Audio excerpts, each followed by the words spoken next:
So benign prostatic hyperplasia relates to the fact that the prostate enlarges as a man gets older.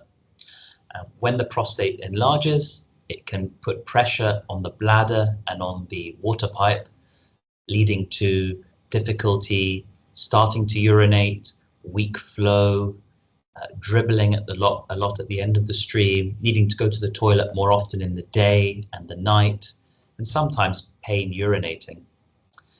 It is a condition that can cause serious complications such as blood in the urine, urinary tract infections, kidney damage, and ultimately urinary retention, which is the inability to pass urine.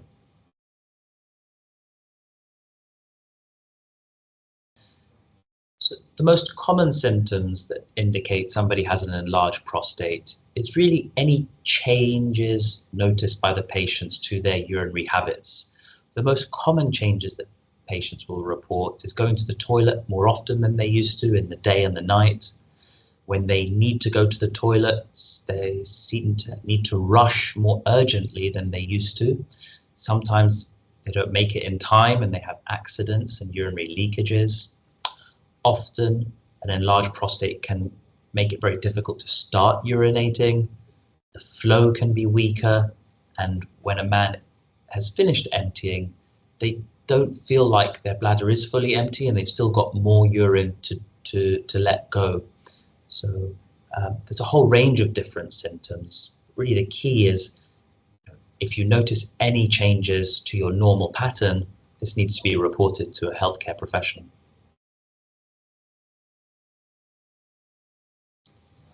So it's important to seek medical advice if you notice any changes to your regular pattern of urinating. The reason why it's really important to seek healthcare advice is because the symptoms of an enlarged prostate could also be the symptoms of prostate cancer. And just because you have an enlarged prostate doesn't mean you have prostate cancer, but the symptoms can be similar.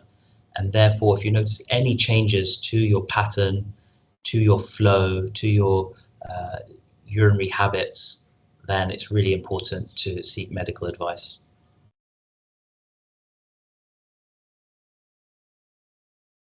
So when a man presents with symptoms of an enlarged prostate, the discussion always begins around fluid intake and fluid habits.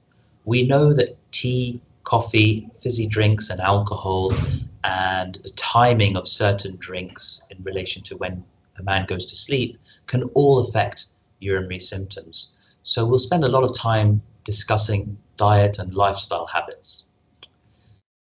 If these fail to help, then we look at different medications. Some medications relax the prostate, improving the ability to empty the bladder. Some medications actually reduce the size of the prostate. There are also medications which can help men who have problems with erections and urinary symptoms, because we know that prostate enlargement and erectile dysfunction are closely related. When medications stop working or the side effects are intolerable, we look at various different minimally invasive surgical procedures. These procedures include urolift, resume, iTind, prostate artery embolization, aquablation, and holmium laser enucleation of the prostate.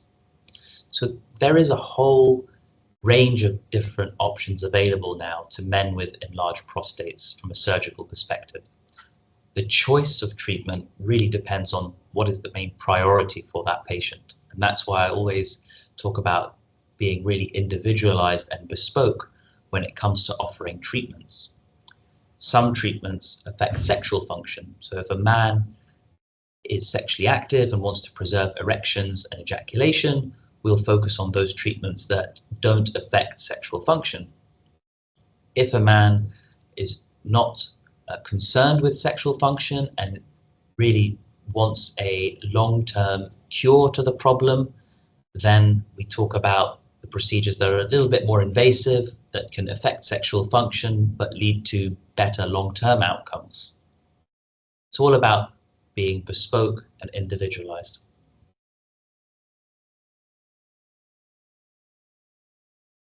Absolutely. Lifestyle measures form the cornerstone of BPH treatment. Caffeinated drinks such as tea and coffee and some caffeinated fizzy drinks can really make symptoms of BPH much worse. Even decaffeinated drinks still contain some caffeine, and therefore it's really important to be aware of the effect of your intake on your bladder and prostate health. I always spend a lot of time in clinic discussing fluid habits such as tea, coffee, fizzy drinks, alcohol, giving advice around the timing of drinks. For example, it's important to avoid any of these aforementioned drinks after lunchtime. For men who are waking up many times at night to urinate, we'll create a fluid intake and output diary and give advice around when they should stop drinking before going to bed. There is also emerging evidence for the impact of certain foods on prostate health and in particular the risk of prostate cancer. So we feel that certain vegetables such as broccoli, bok choy, cauliflower may reduce one's risk of prostate cancer, for example. We will go into this in a lot more detail during a consultation.